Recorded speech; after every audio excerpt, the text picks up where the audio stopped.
ప్రియమైన దేవుని బిడ్డలారా, దేవుని చేత ప్రేమింపబడి క్రీస్తులో భద్రం చేయబడిన మీ అందరికీ కూడా ప్రభువైన యేసు నామములో షలోమ్.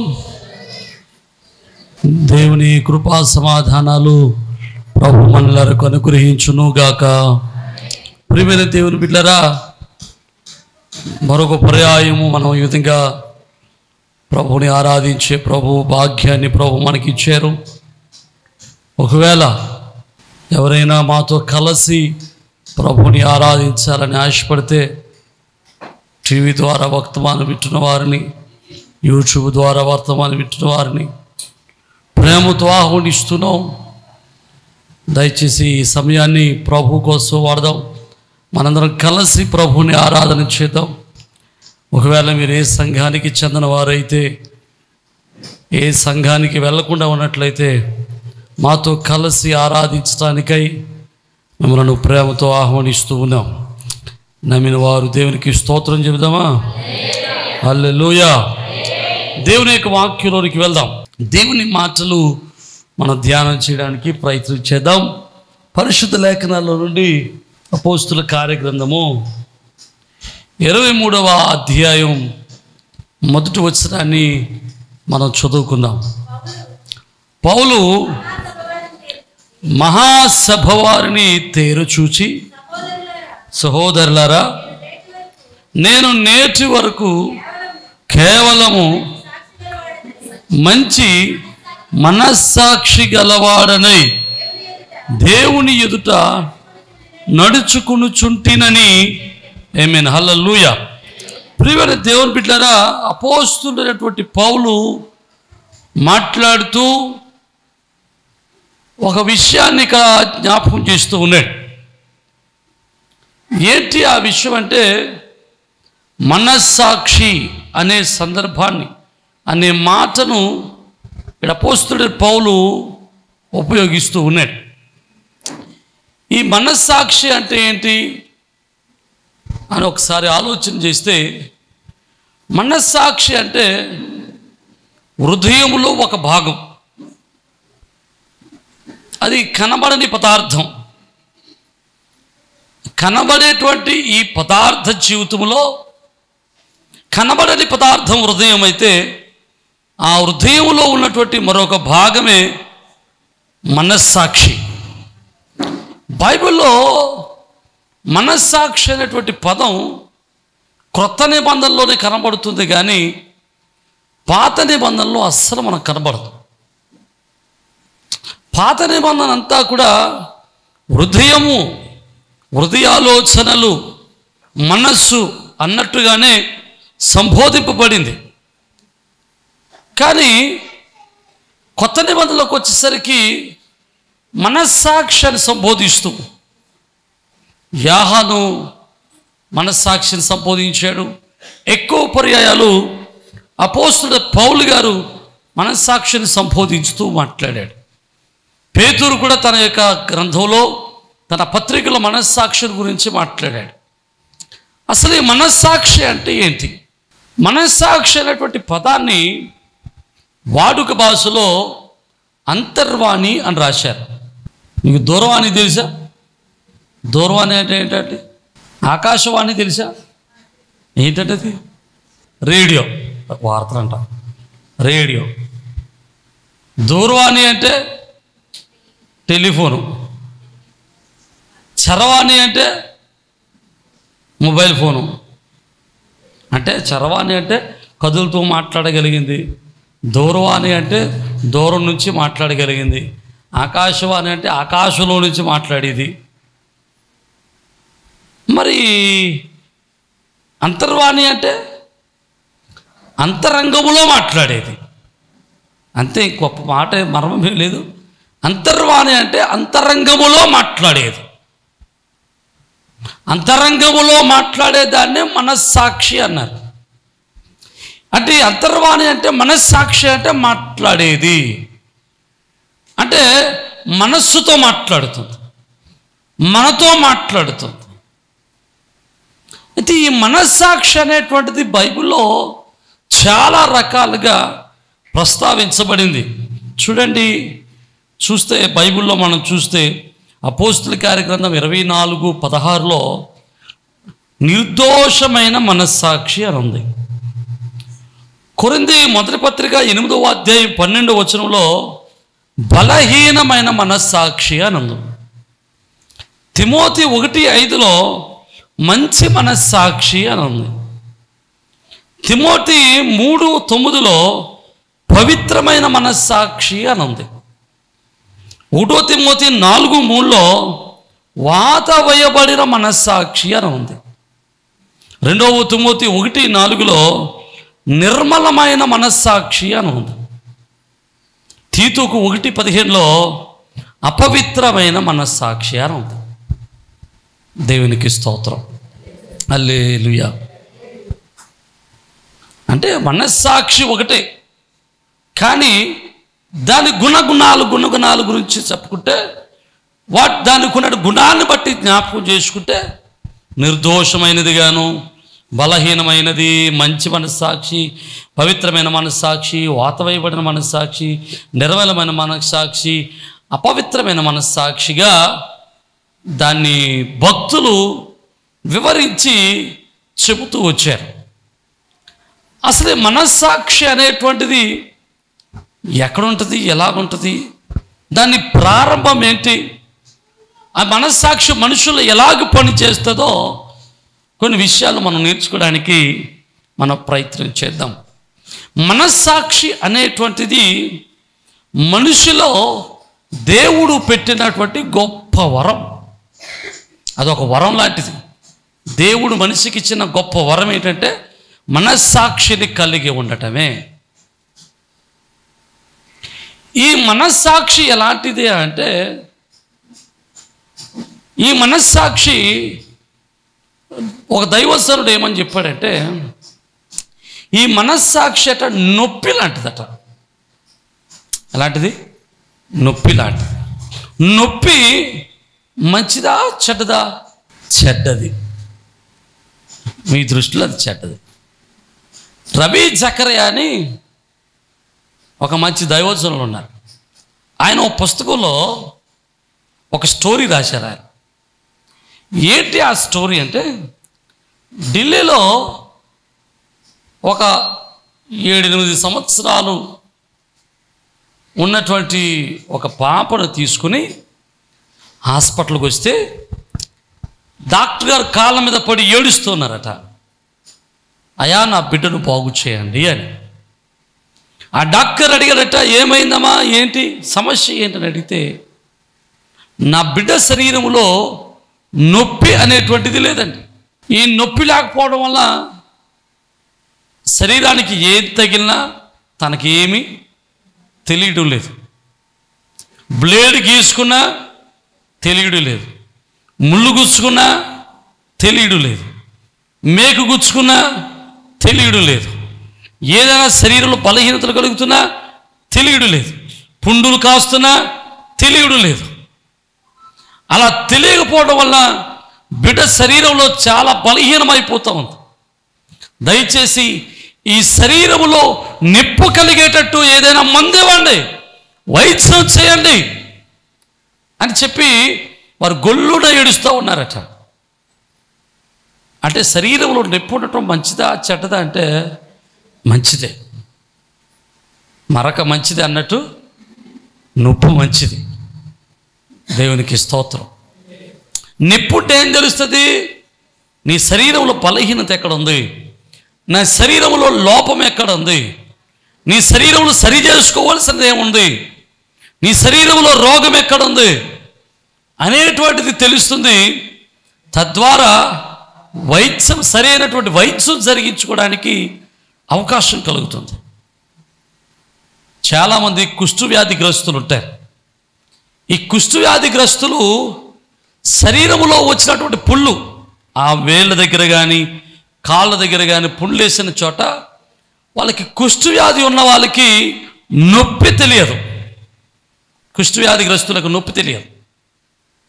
ఒకవేళ అతను రాత్రి వేళ పడుకున్నాడు అనుకోండి, ఆ పడుకున్నప్పుడు ఏదైనా ఒక ఎలక వచ్చి ఆ యొక్క శరీరాన్ని కొరుకుతూ ఉందనుకోండి, ఆ వేలును కొరుకుతుంది అనుకోండి, ఇతనికి ఏమీ తెలియదు. ఆ రాత్రి అంతా కూడా రక్తస్రావం జరుగుతూనే ఉంటుంది. చివరికి అవసరమైతే రక్తమంతా పోయి ప్రాణాలు పోయేటువంటి పరిస్థితి కూడా ఏర్పడుతూ ఉంటుంది. అంటే శరీరంలో నొప్పి అనేటువంటిది చాలా ప్రాముఖ్యం. నొప్పి లేకపోతే మనుషుని యొక్క మనుగడ కష్టం, మనుషుడి ఆరోగ్యాన్ని కాపాడుకోవడం కష్టం, ఎక్కడ ఆరోగ్యం చెడిందో తెలుసుకోవడం కష్టం, తాను పవిత్రుడిగా పరిశుద్ధుడిగా ఆరోగ్యవంతుడిగా ఉండడం కష్టం. అలాగే మనుషులలో మనస్సాక్షి కూడా అలాంటిదేనట. ఎలాంటిదయా అంటే మనుష్యుడు ఏమైతే చేస్తున్నాడో, ఏ పనులైతే చేస్తున్నాడో ఆ చేసేటువంటి పనులు మంచివో చెడవో తెలియచేస్తూ ఉంటుందట. ఆ మనస్సాక్షి మనుషుణ్ణి నడిపిస్తూ ఉంటుందట. నా మాటలు అర్థమైతే దేవునికి స్తోత్రం. అందుకని జాగ్రత్తగా ఆలోచన చేస్తే మనస్సాక్షి లేనివాడు పశువుతో సమానం. ఎందుకు మనస్సాక్షి లేనివాడు పశువుతో సమానం అంటే, పశువులకి మనస్సాక్షి ఉండదు. మనిషికి మాత్రమే దేవుడు మనస్సాక్షిని పెట్టాడు. ఆ మనస్సాక్షి ఆ మనుషునికి బోధిస్తూ ఉంటుంది.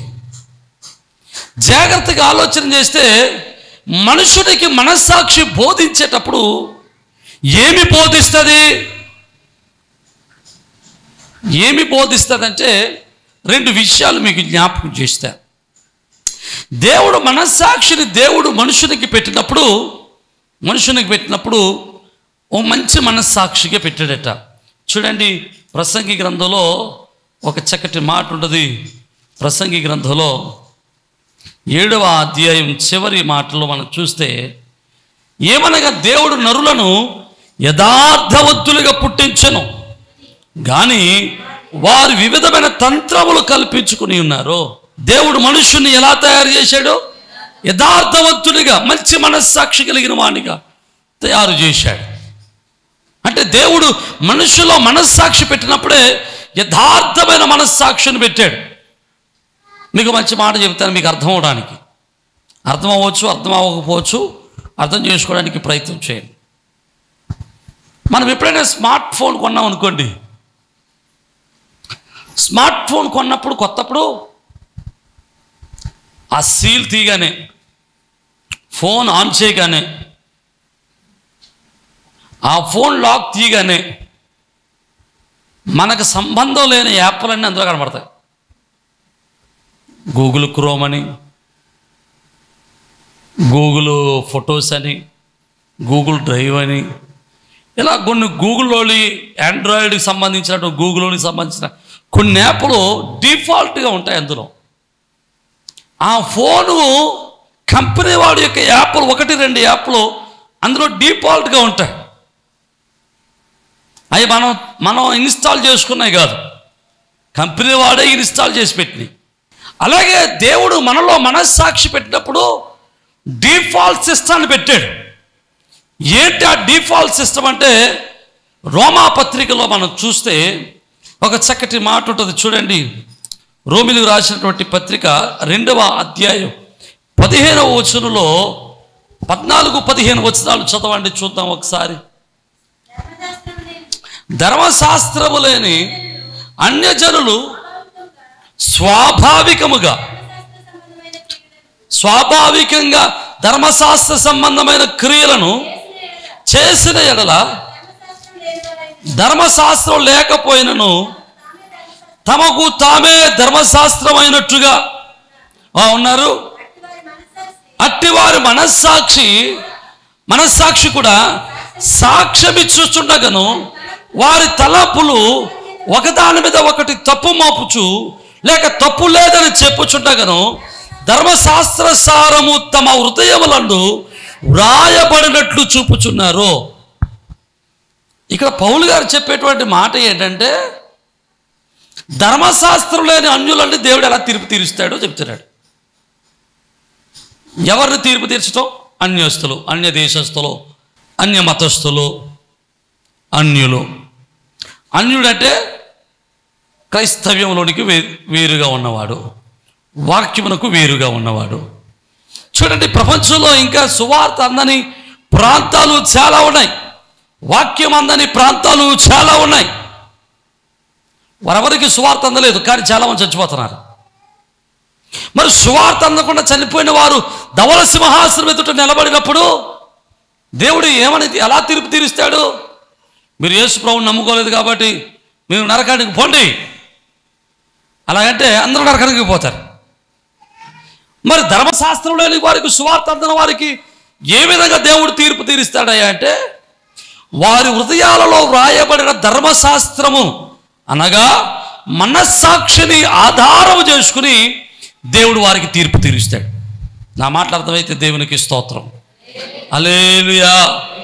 అక్కడ అందులో పౌలు గారు అంటాడు చూడండి, ధర్మశాస్త్రం లేని అన్యజనులు స్వాభావికముగా ధర్మశాస్త్ర సంబంధమైన క్రియలు చేసిన స్వాభావికంగా అంటే వారు మనస్సాక్షిని అనుసరించి 15వ వచనంలో మనం చూస్తే, అంటే వారు మనస్సాక్షి మీద దేవుడు ఏమి రాశాడు అంటే ధర్మశాస్త్రాన్ని రాసిపెట్టాడు. నా మాటలు అర్థమైతే దేవునికి స్తోత్రం చెబుదాం. హల్లెలూయా. అంటే ఒక అన్యుడి యొక్క మనస్సాక్షి మీద దేవుడు ఒక మంచి చెడులను విచక్షణ కలిగినటువంటి గుణాన్ని, మంచి చెడులకు తేడా తెలిసినటువంటి ఆలోచనను, లేక ధర్మశాస్త్రమైనటువంటి ఆలోచనను, ధర్మశాస్త్ర సంబంధమైన ఆలోచనను దేవుడు మానవుని యొక్క హృదయం మీద రాశాడు. మీకు ఇది బాగా అర్థం కావడానికి ఒక మంచి మాట చెబుతాను, జాగ్రత్తగా వినడానికి ప్రయత్నం చేయండి. ఇది మీకు అర్థం కావాలంటే, చిన్నపిల్లవాడు ఉన్నాడు, ఇంచుమించు 4-5 సంవత్సరాలు ఉన్నాయి. వాడు ఏదో చేయకుండా పని చేశాడు, ఏదో బతలగొడేశాడు. వాళ్ళమ్మ పిలిచింది, రాయ్ నువ్వేనా బతలగొడతా అని అడిగేది. వాళ్ళమ్మ కొడతాదేమో, నాన్న తిడతాడేమో భయపడి వాడు ఏం చేస్తాడంటే, నాకు తెలీదు డాడీ అని అబద్ధం ఆడతాడు. కానీ తల్లిదండ్రులకి వాడు మాట్లాడేది అబద్ధం అని తెలిసిపోద్ది. ఎలా తెలిసిపోద్ది? వాడు అబద్ధం ఆడేటప్పుడు వాడి ముఖ కవలికలు అపరాధ భావంతో ఉంటాయి. అంటే వాడికి అబద్ధం ఆడడం అని ఎవడు చెప్పక్కర్లేదు. వాడిలో ఉన్న మనస్సాక్షి ఏం చెబుతుందంటే, నీవు అబద్ధం ఆడుతున్నావు, తప్పు చేస్తున్నావు అని చెబుతుంది. అయినా కానీ నాన్న కొడతాడేమో, అమ్మ తిడతాడేమో అన్న భయంతో ఆ దెబ్బలు తప్పించుకోవడానికి ఏం చేస్తాడంటే అబద్ధం ఆడతాడు. ఆ అబద్ధం ఆడేటప్పుడు కూడా వాడి మనస్సాక్షి వాడిని గద్దించడం వలన వాడి మనస్సు మీద, వాడి ముఖం మీద అపరాధ భావం అలాగే కనబడుతూ ఉంటుంది. అదే వాడు పెద్దవాడు అవుతున్నాడు అనుకోండి, పెద్దవాడయ్యాడు. వాడు మీలో ఎవరినైనా సరే ఏదైనా ఎంతో పని చేసిన తర్వాత అమ్మ నువ్వు చేసావా అని అడిగితే ఎలా చెప్తారు? మీరు అబద్ధం ఆడాల్సి వస్తే మీ అబద్ధం ఎలా ఉంటుందండి? కాంక్రీట్ గోడ కట్టినట్టు తడక కాదు. అబద్ధం ఆడితే తడక కట్టినట్టు ఉండాలన్నారు అంటారా? కాదు. మన అబద్ధం ఎలా ఉంటుందంటే కాంక్రీట్ గోడలాగా ఉంటుంది. ఎందుకంటే మన మనస్సాక్షిని మనం చంపేశాం. దాన్ని మొఖం అది చెబుతూ ఉంటుంది నీతో, అయినా కానీ దాన్ని చంపి నువ్వు అబద్ధం మాట్లాడటం మొదలెడతావు. నా మాట్లాడతామైతే దేవునికి స్తోత్రం. అంటే దేవుడు మనుషులో మనస్సాక్షిని స్వాభావికంగా యథార్థమైన మనస్సాక్షిని పెట్టాడు. యథార్థమైన మనస్సాక్షిని పెడితే మనుషుడు దాన్ని ఏం చేస్తున్నాడంటే వయసు పెరిగే కొలది దాన్ని పాడు చేసుకుంటూ వచ్చాడు. ఎలా పాడు చేసుకుంటూ వచ్చాడా అంటే, ఒకసారి మీకు ఒక మంచి మాట చెప్పడానికి ప్రయత్నం చేస్తాను, జాగ్రత్తగా వినడానికి, అర్థం చేసుకోవడానికి ప్రయత్నం చేయండి. మనం ఫోన్ వాడతాం, కొత్త ఫోన్ కొనుక్కున్నాం, లేకపోతే you bat a new laptop or something computer. Computer కానీ ఫోన్ కానీ ఎక్కువ ఆంగ్ల భాషలో ఉంటాయి. ఇంగ్లీష్ భాషలో ఉన్నటువంటి దీన్ని వాడేటప్పుడు ఆ కంప్యూటర్ కానీ ఆ మొబైల్ కానీ నిన్ను అడుగుతుంది, ఏ ఇంగ్లీష్ వాడతావు అని. ఏ ఇంగ్లీష్ అంటే నా ఇంగ్లీష్ ఎన్ని ఉన్నాయేంటండి అన్నట్టు చూస్తున్నారు. ఇంగ్లీష్ 2 రకాలుగా ఉన్నాయి. ప్రపంచంలో 2 రకాల ఇంగ్లీషులు వాడతారు. ఒకటి బ్రిటిష్ ఇంగ్లీష్, రెండోది అమెరికన్ ఇంగ్లీష్. అది అడుగుతుంది నేను నీకు ఏది చెప్పాలి, బ్రిటిష్ ఇంగ్లీష్లో చెప్పాలా అమెరికన్ ఇంగ్లీష్లో చెప్పాలా అని. ఒకవేళ నువ్వు అమెరికన్ ఇంగ్లీష్ అని కొట్టావు అనుకోండి, అప్పుడు ఆ కంప్యూటర్ కానీ ఆ ఫోన్ కానీ ఏం చేస్తుందంటే అమెరికన్ స్పెల్లింగే గుర్తు చేస్తుంది నీకు. ఒకవేళ ఆ కంప్యూటర్లో నువ్వు కలర్ అని టైప్ చేసినప్పుడు కలర్ స్పెల్లింగ్ చెప్పండి, COLOUR కొట్టావు అనుకోండి, అది రాంగ్ అని చెప్పుద్ది. ఎందుకో తెలుసా? అమెరికన్ ఇంగ్లీష్లో COLOR కలర్ అంటే, బ్రిటిష్ ఇంగ్లీష్ COLOUR అంటే కరెక్ట్, అమెరికా ఇంగ్లీష్లో COLOR అంటే కరెక్ట్. నువ్వు అమెరికా ఇంగ్లీష్ సెలెక్ట్ చేసుకుని బ్రిటిష్ ఇంగ్లీష్లో రాస్తే అదేమంటుందంటే నువ్వు తప్పు రాశావు అని చెప్తుంది. మనస్సాక్షి కూడా అంతే. నీ మనస్సాక్షిని దేవుడు యథార్థంగా పెట్టినప్పుడు ఆ యథార్థమైన మనస్సాక్షిని నువ్వు కాపాడుకుంటూ వస్తే యథార్థంగా నిన్ను నడిపిస్తుంది. కానీ నువ్వు ఆ మనస్సాక్షిని వయసు పెరిగే కొలది, నీ వయసు పెరిగే కొలది ఆ మనస్సాక్షికి నువ్వు క్రొత్త అలవాట్లను నేర్పితే, క్రొత్త ఆలోచనలు నేర్పితే, క్రొత్త బుద్ధులను నేర్పితే, అప్పుడు అదేం చేస్తుందంటే నువ్వు ఏదైతే నేర్పించావో, నువ్వు ఏదైతే నేర్చుకున్నావో ఆ మాటలను బట్టే ఆ మనస్సాక్షి నిన్ను గైడ్ చేస్తుంది. నా మాటలు అర్థమైతే దేవునికి స్తోత్రం. దీన్ని మీకు ఇంకా బాగా అర్థం అవడానికి ఒక మాట చెబుతాను, జాగ్రత్తగా వినండి. యథార్థమైనటువంటి మంచి మనస్సాక్షి దొంగతనం చేసిన వాడిని దొంగతనం చేస్తున్నావు అని చెబుతుంది. అదే పెద్దవాడైన తర్వాత వీడు ఎదిగేటప్పుడు దొంగలతో సహవాసం చేస్తూ, దొంగలతో స్నేహం చేస్తూ, దొంగతనం గురించి నేర్చుకుంటూ పెద్దవాడయ్యాడు అనుకోండి. ఉదాహరణ చెబుతాను, జాగ్రత్తగా వినండి. దొంగతనం చేసేవాడు ఒక ఆలోచన చెబుతాడు, అయ్యా పొట్టకూటి కోసం చేసిన దొంగతనము తప్పు కాదు అని చెబుతాడు. ఇది నువ్వు ఎదుగుతున్నప్పుడు ఈ మాట నీ హృదయంలో పడింది అనుకోండి, అది నీ హృదయం యాక్సెప్ట్ చేసింది అనుకోండి, అప్పుడు నీ మనస్సాక్షి దొంగతనం చేసేటప్పుడు ఏం చెప్పుద్దో తెలుసా? ఏం పర్లేదా, తినడానికే కదా, చెయ్యి, 1 కేజీ కోసేమండి, ఇంకో 2 కేజీలు కొయ్యి అని చెప్పుద్ది. అన్నిసో అంటే నీ మనస్సాక్షి నువ్వేం చేసావంటే పాడు చేసావు.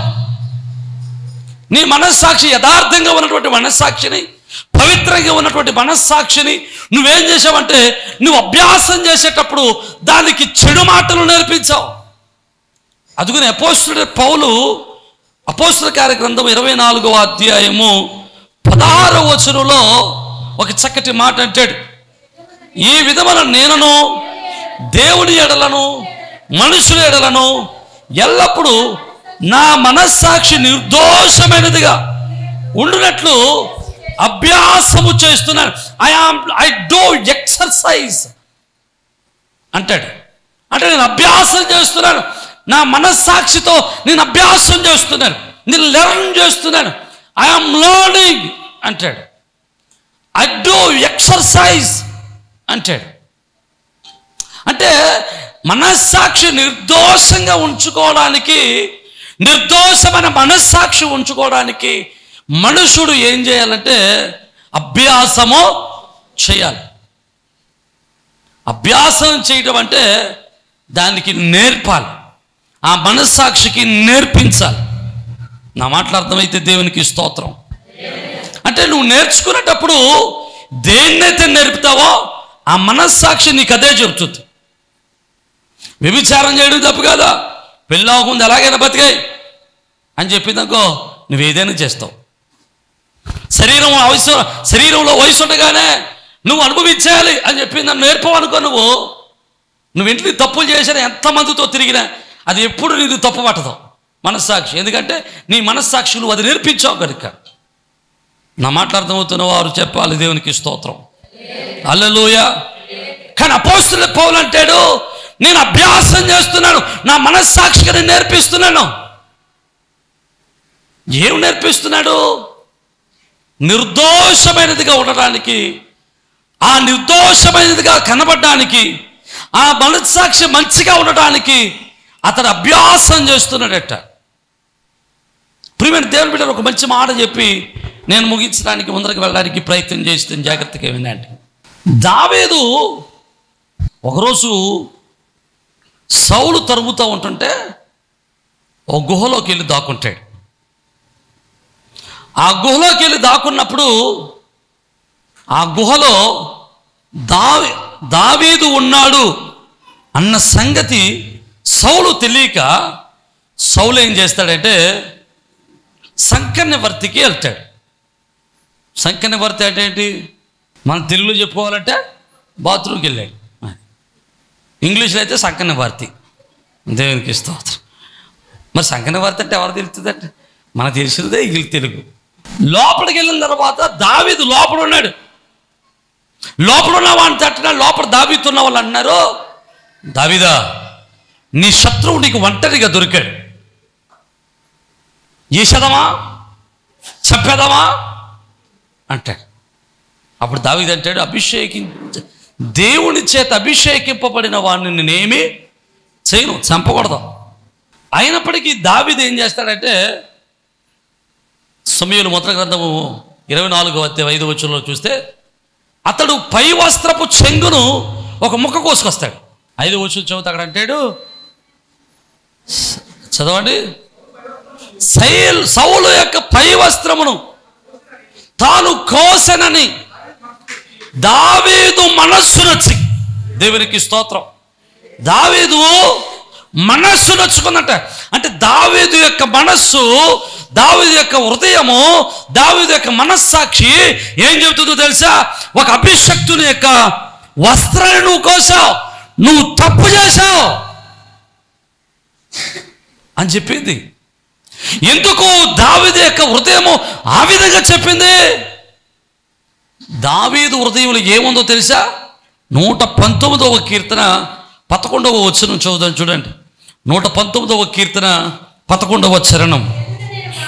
నీ ఎదుట నేను పాపము చేయకున్నట్లు నా హృదయంలో నీ వాక్యమును ఉంచుకున్నాను. దేవునికి స్తోత్రం చెబుదాం. ఎలాగట?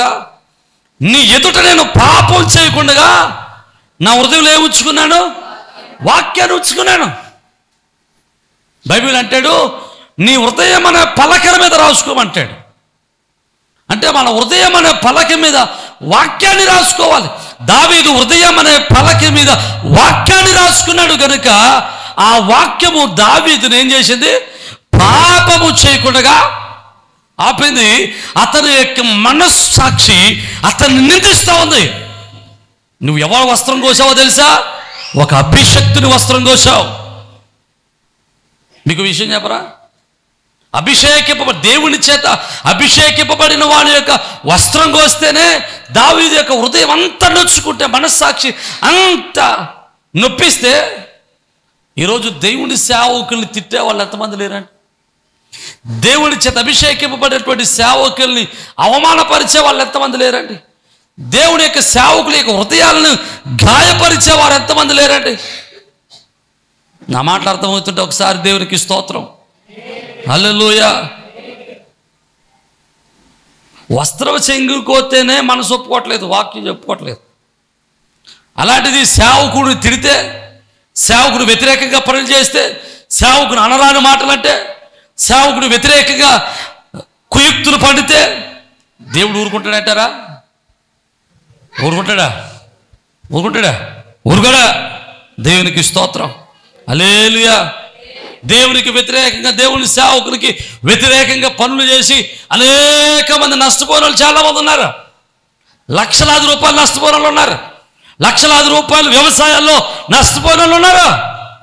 దావీదు అంటాడు, అయ్యా నా హృదయంలో నీ వాక్యం ఉంచుకున్నాను, అది నన్ను పాపం చేయకుండా కాపుతుంది. అది మనస్సాక్షి రూపంలో వచ్చి నేను పాపం చేస్తున్నప్పుడు నన్ను గద్దిస్తూ ఉంది. దావీదు ఇది చేయటం తప్పు, దావీదు ఇలా ఉండటం తప్పు అని. నా మాటలు అర్థమవుతున్న వారు దేవునికి స్తోత్రం చెప్పాడు. హల్లెలూయా.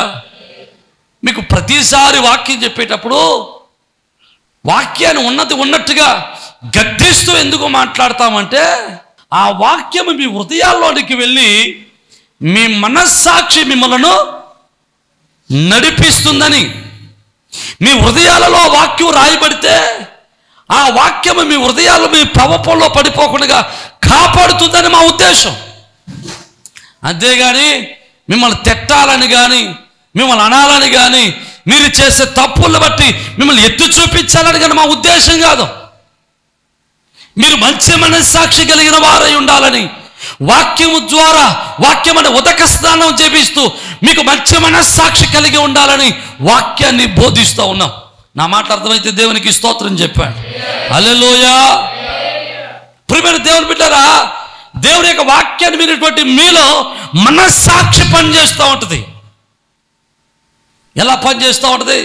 ఏదైనా తప్పు చేసినప్పుడు, ఏదైనా అపవిత్రమైన కార్యాలు చేసినప్పుడు, ఏదైనా దోషభరితమైన కార్యాలు చేసినప్పుడు, దేవునికి అయిష్టమైన కార్యాలు చేసినప్పుడు మీలో ఉన్నటువంటి వాక్యము మనస్సాక్షి జ్ఞాపకం చేస్తూ ఉంటుంది. ఎలా జ్ఞాపకం చేస్తుంది? రాయ్, నువ్వు చేసేది తప్పు, నువ్వు వెళ్ళే మార్గం తప్పు, నువ్వు ఎన్నుకున్న మార్గం తప్పు, నువ్వు చేసేది తప్పు. అలా చెప్పినప్పుడు మనం ఏం చేస్తాం? ఆ మనస్సాక్షికి లోబడితే దేవునికి ఇష్టడుగా మనం బ్రతకగలుగుతాం. ఆమేన్. హల్లెలూయా. ఒకవేళ ఆ మనస్సాక్షికి లోపడకుండా నువ్వు బ్రతికితే, ఆ మనస్సాక్షి నువ్వు చంపేస్తే, ఇక నీ బ్రతుకు ఎలాగుంటుందంటే వాతవయబడిన మనస్సాక్షి వల్లే తప్పేదో పవిత్రమైనదేదో అపవిత్రమైనదేదో తెలియకుండా నువ్వు బ్రతుకుతావు. నా మాటలు అర్థమవుతున్న వారు దేవునికి స్తోత్రం చెప్పాలి. హల్లెలూయా. ప్రియమైన దేవుని బిడ్డలారా, మనస్సాక్షి ఎంత పనిచేస్తుందో ఒక చిన్న మాట చెప్పి నేను ముగించడానికి ప్రయత్నం చేస్తా. ప్రస్తుతం ఒక హాట్ టాపిక్ నడుస్తుంది యూట్యూబ్లో, న్యూస్లో. ఏంటంటే కర్ణాటకలో ధర్మస్థల, మీకు తెలియలేదో. ఒకవేళ యూట్యూబ్ చూస్తే, అంటే మనం యూట్యూబ్లో సీరియల్లే చూస్తాం, ఇంకేం చూడం. ఒకవేళ న్యూస్ కాక చూస్తే తెలుస్తుంది. ధర్మస్థల అది ఏ గుడో చెప్పకూడదట. అది ఒక ఆధ్యాత్మికమైనటువంటి కేంద్రం. ఆధ్యాత్మిక కేంద్రం అన్నామని దేవుని ఆలయం అనుకోకండి, క్రైస్తవ ఆలయం మాత్రం కాదు. అది ఒక ఆధ్యాత్మిక కేంద్రం ధర్మస్థలలో. అందులో ఒక శానిటరీ వర్క్ చేసే అతను ఉన్నాడు. అతని పేరు కూడా చెప్పలేదు, గోప్యంగా ఉంచారు. అతడు 2014 వరకు అందులో పనిచేశాడు. 2014లో తన భార్యను బిడ్డలను తీసుకుని ఆ స్థలం నుండి పారిపోయాడు. పారిపోయిన తర్వాత మన జూలై 4వ తారీఖున కోర్టు ఎదురుగుండా వెళ్ళి, అయ్యా నా మనసులో ఉన్న అపరాధ భావాన్ని నేను తట్టుకోలేకపోతున్నాను, నా మనస్సాక్షికి నేను సమాధానం చెప్పుకోలేకపోతున్నాను, నేను చేసినటువంటి తప్పులు నేను ఒప్పుకుంటున్నాను. ధర్మస్థలలో నా చేత 100కు పైబడి శవాలను పాతిపెట్టించారు. అందులో ఎక్కువ శాతం స్త్రీలయే, ఆడపిల్లలయే. ఆ శవాలలో కొన్ని శవాలైతే బట్టలు లేకుండా ఉన్నాయి, కొన్ని శవాలైతే అత్యాచారం జరిగినట్లుగా ఆనవాళ్ళు ఉన్నాయి, చిత్రహింసలు చేసినట్లు ఆనవాళ్ళు ఉన్నాయి. 12 సంవత్సరాలు వయసు కలిగినట్టు ఒక స్కూల్లో చదువుకునే అమ్మాయిని కూడా చెరిపి చంపారు. స్కూల్ యూనిఫామ్ అలాగే ఉంది, అమ్మాయి స్కూల్ బ్యాగ్తో సుద్ధా కప్పెట్టమని చెప్పారు. అవన్నీ కప్పెట్టాను, నా చేతులతో నేను కప్పెట్టాను. ఇంత పాపం చేసిన తర్వాత నా మనస్సు నన్ను అంగీకరించడం లేదు, నన్ను అపరాధ భావుని తట్టుకోలేకపోతున్నాను అని చెప్పి కోర్టు పూర్తికి వెళ్ళి తన వాగ్మూలాన్ని చెప్పాడు. అయితే ఒకవేళ అదే గాక క్రైస్తవ ఆలయం అయి ఉంటే అన్ని హత్య జరగక్కర్లేదు, అసలు హత్య జరగక్కర్లేదు. పొరపాటున ఒక అమ్మాయిని ఏదో పొరపాటున మాట్లాడాడంటేనే మందిరాన్ని కోరగొట్టేస్తారు. ఏమండి, నోరు జాడి సేవకుడేది అన్నాడు అని ఒకవేళ పొరపాటున రావడం చెప్పాడు అనుకోండి, నువ్వు ఆడవాళ్ళు ఇంత మాట అంటావా అని చెప్పి వచ్చి దేవాలయాలు పడగొట్టేసి మందిరాలు పడగొట్టేసి శాస్త్రి గారు చంపేశారు. మొన్న మల్లెపూలు గురించి శాలివరాజు గారు ఏదో అన్నారని మహిళా సంఘాలు గొట్టెక్కి రోడ్డెక్కి గట్టిగా పెద్ద పెద్ద ధర్నాలు చేశారు. ఇప్పుడు ఆ వ్యక్తి అనేక మంది స్త్రీలను చంపినట్టు ఆనవాళ్ళు నా దగ్గర ఉన్నాయి, ఆధారాలు నా దగ్గర ఉన్నాయంటే ఒక్క స్త్రీ సంఘం కూడా లేచి దాని మీద తీర్పు జరగాలి, దాని మీద ఇన్వెస్టిగేషన్ జరగాలని ఒక్క ఆడవాళ్ళ సంఘం, ఒక్క ఆడ సంఘం కూడా బయటికి, ఒక స్త్రీ సంఘం కూడా బయటికి రావట్లేదు. కారణం ఏంటి? అది మీ విజ్ఞతకే వదిలిపెడుతున్నాను. నా మాటలు అర్థమవుతున్న వారు దేవునికి స్తోత్రం. ప్రియమైన దేవుని బిడ్డలారా, మనకి ఈ సబ్జెక్ట్ అంత అవసరం లేదు, కానీ ఒక మాట, ఆ వ్యక్తి ఎందుకు తను చేసినటువంటి తప్పును ఒప్పుకున్నాడా అంటే అతని మనస్సాక్షి, అతనిలో ఉన్నటువంటి మనస్సాక్షి గద్దిస్తూ ఉంది. ఈరోజు మనస్సాక్షి గద్దిస్తూ ఉన్నప్పుడు ఆ మనస్సాక్షి మాట వినకుండా ఇష్టానుసారంగా తిరిగేవారు చాలామంది ఉన్నారు. మనస్సాక్షి గద్దిస్తూ ఉన్నప్పుడు ఆ మనస్సాక్షి మాట వినకుండా మనస్సాక్షిని చంపి మనస్సాక్షికి వ్యతిరేకంగా ప్రయాణం చేసేవారు చాలామంది ఉన్నారు. ఆ మనస్సాక్షిని ఏం చేస్తున్నారో తెలుసా? వాతలు వేస్తున్నారు. యేసన్న గారు ఒక మాట చెప్పారు. ఏమనంటే, ఒక అతనట కోడి పందాలకి కోడి పుంజులు పట్టుకెళ్ళేటప్పుడు ఆ కోడి పందాలకి తయారు చేసేటప్పుడే ఆ కోడిని పినిసెట్టి సూది పెట్టి గుచ్చుతూ ఉండేవాడంట ఒళ్ళంతా. అలా గుచ్చి ఆ ఒళ్ళంతా మొద్దుబారిపోయి వాత వేయబడినట్టు అయిపోయిందట. అప్పుడు దాన్ని తీసుకెళ్ళి ఆ కోడి పందెంలో నిలబెడితే దానికి కత్తి తెగినా కానీ తెలియట్లేదట. కత్తి చేత కత్తి తెగినా కానీ తెలియట్లేదట. కారణం ఏంటి? దాని శరీరం వాత వేయబడింది, నొప్పి తెలియడం లేదు. ఈరోజు క్రైస్తవ జీవితాలు కూడా వాత వేయబడిన మనస్సాక్షుల వలె ఉన్నారు. ఎంత వాక్యం చెప్పినా, ఎంత గద్దించినా, ఎంత వాక్యం లోతుల్లోనికి వెళ్ళి మాట్లాడినా మాకేమి పట్టదో, మాకే సంబంధం లేదు, మా బ్రతుకులు మాయి, మేము ఎలా ఉండాలనుకుంటున్నామో అలాగే ఉంటాం అన్నట్టు వాత వేయబడిన మనస్సాక్షులతో బ్రతుకుతున్నారు. నా మాటలు అర్థమవుతున్న వారు దేవునికి స్తోత్రం. హల్లెలూయా. వాక్యం చెప్పింది, నువ్వు అన్యాచారాల జైలుకి వెళ్ళొద్దు. అన్యాచారం చేసేటప్పుడు నీ మనస్సాక్షి చెప్తుంది, ఇదిగో నువ్వు వాక్యం విన్నావు కదా, ఈ పని చేయకూడదు అని చెప్తే మనం ఏం చేస్తాం?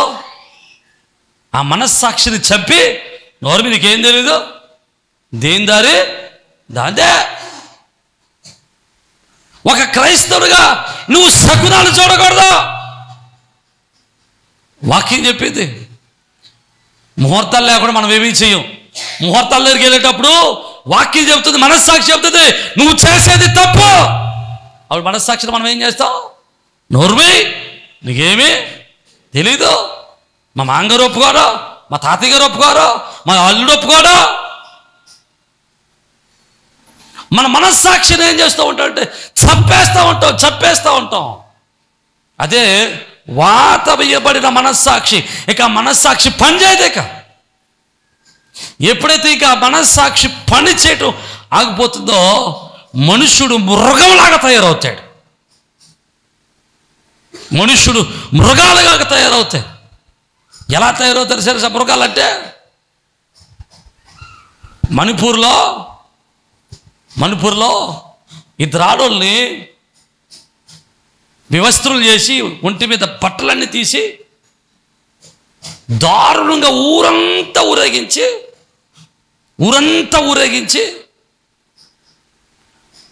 కావలసిన వాళ్ళందరూ వ్యభిచారం చేసి అత్యాచారం చేసి వదిలేశారు.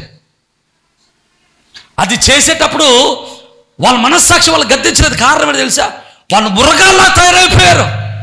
ఇంకోటి చెప్తారు, 6 సంవత్సరాల వయసు ఉన్నటువంటి ఒక అమ్మాయిని ఒక ఆధ్యాత్మిక కేంద్రంలో, క్రైస్తవ ఆలయం కాదు, ఒక ఆధ్యాత్మిక కేంద్రంలో, ఒక గుళ్ళో బహిరంగంగా పాడు చేసి 6 సంవత్సరాల అమ్మాయిని ఇష్టానుసారంగా పాడు చేసి అమ్మాయిని రాళ్ళతో కొట్టి తల చెత్తగొట్టేసి ఒక కుక్క పిల్లలు పాడేసి ఊర్లో ఆ డొక్కలని వెళ్ళిపోయారు. వీళ్ళ మనస్సాక్షి ఇక్కడ పని చేయలేదు. వాళ్ళు మృగాల్లాగా తయారైపోయారు. వాళ్ళ మనస్సాక్షులు పని చేయడం లేదు. నా మాటలు అర్థమవుతున్న వారు చెప్పాలి దేవునికి స్తోత్రం. అంటే ఎవరి మనస్సాక్షి అయితే వాత భయపడుతుందో వాడు మృగాల్లాగా తయారవుతారు. అందుకనే మనం చిన్ననాటి నుండి కూడా పిల్లలకు వాక్యాన్ని నేర్పించాలి. సండే స్కూల్ ఎందుకు పెడతారు? అందులో బైబిల్లో ఒక మాట ఉంటుంది, బాలుడు నడవలసిన త్రోవలు వారికి నేర్పించు, పెద్దవాడైనప్పుడు. మరి చిన్నప్పుడు మనం ఏం నేర్పిస్తున్నాం? రేయ్, తాత దగ్గరికి వెళ్ళకో, అమ్మమ్మతో మాట్లాడుకో, నాన్నమ్మతో మాట్లాడుకో, మీ అత్తతో మాట్లాడుకో కదా అండి. ఇలాంటివి నేర్పిస్తే పెద్ద అయిన తాత ఏం చేస్తాడు వీడు? అప్పుడు వాళ్ళ కొడుకు చెప్తాడు ఏమని, ఒరే మా నాన్న మా తాతతో మాట్లాడొద్దు అన్నాడు, నువ్వు కూడా మీ తాతతో మాట్లాడుకో అని మనస్సాక్షికి అదే నేర్పావు. అలా చేసిన తప్పు కాదనిపిస్తుంది. కొన్ని అలవాట్లు ఉంటాయి. ఒరే మనం ఇల్లు కట్టుకోవడం చచ్చిపోయిన దగ్గరికి వెళ్ళకూడదు అంటే బోర్లు ఎడుతుంటే వీడు వెళ్ళడం, వీడికి అలవాటు అయిపోయింది. ఆడికి వెళ్ళకపోయినా పర్లేదు అని, ఆడు బాధపడుతున్న వాడిని చూసి మనకి ఇక్కడ కూర్చున్నా పర్లేదు అన్నట్టు అలవాటు అయిపోయింది.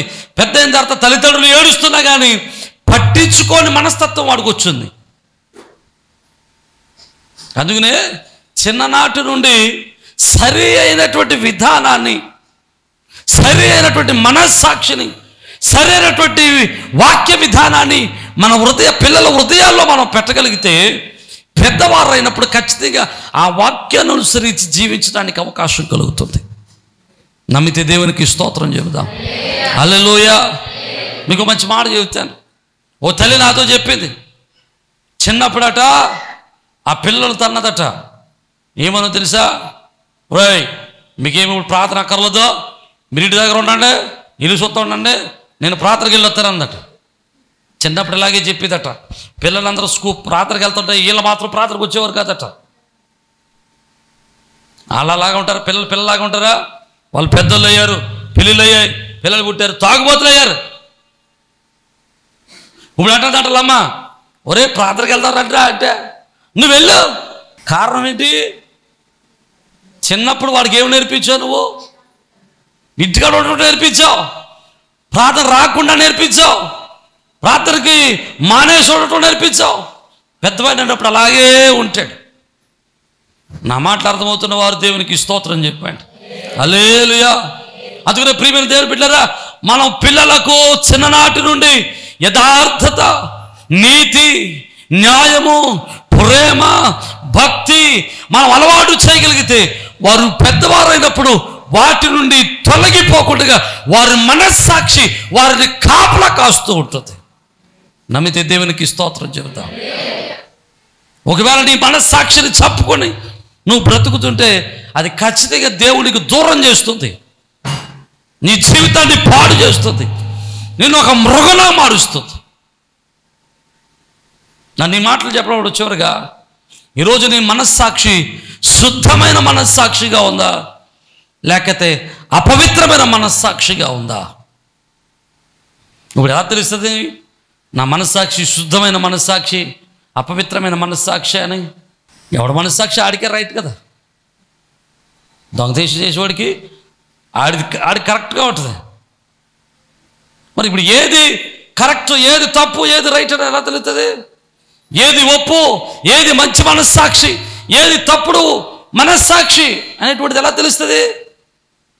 ఎలా తెలుస్తుందంటే దానిని వాక్యము చేత మనం సరి చేసుకోవాలి, సరి చూసుకోవాలి. వాక్యం చేత, వాక్యము చేత మనస్సాక్షిని సరి చూసుకోగలిగితే, వాక్యము చెప్పినట్లుగా మన మనస్సాక్షి ఉంటే అది మంచి మనస్సాక్షి. వాక్యానికి విరుద్ధమైన మనస్సాక్షి ఉందా, అది చెడ్డ మనస్సాక్షి, అపవిత్రమైన మనస్సాక్షి. నా మాట్లాడుతూ అవుతున్న వారు దేవునికి స్తోత్రం. హల్లెలూయా. నైతిక విలువలతో ఉన్నవా? మంచి మనస్సాక్షి. నైతిక విలువలు లేకుండా పోయిగొట్టున్నాయి, నైతిక విలువలు పోగొట్టుకున్న వాడిగా ఉన్నావా? అది అపవిత్రమైన మనస్సాక్షి, వాతమైపోయినటువంటి మనస్సాక్షి.